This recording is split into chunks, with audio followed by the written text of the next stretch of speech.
తనతో అర్జున్ టెండూల్కర్ పేరు స్టక్ అవుతోందనే భయంతోనే ట్రైనింగ్ మాన్పించారని యువరాజ్ సింగ్ తండ్రి యోగరాజ్ అన్నారు. 2 ఏళ్ల క్రితం యోగరాజ్ సింగ్ వద్ద అర్జున్ టెండూల్కర్ కొద్ది రోజులు ప్రత్యేక శిక్షణ తీసుకున్నాడు. అతని దగ్గర ట్రైనింగ్ ప్రారంభించిన 12 రోజుల తర్వాత సెంచరీతో చెలరేగాడు.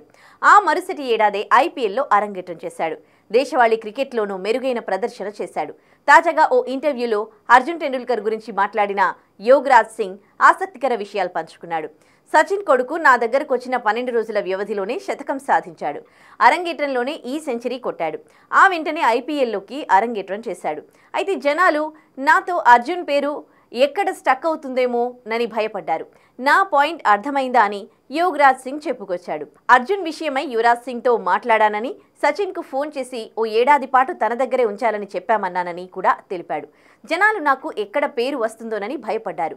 ఈ విషయంపై నేను యువరాజ్తో కూడా మాట్లాడాను. సచిన్కు ఫోన్ చేసి నా దగ్గర ఏడాది పాటు ఉంచాలని చెప్పమన్నాను.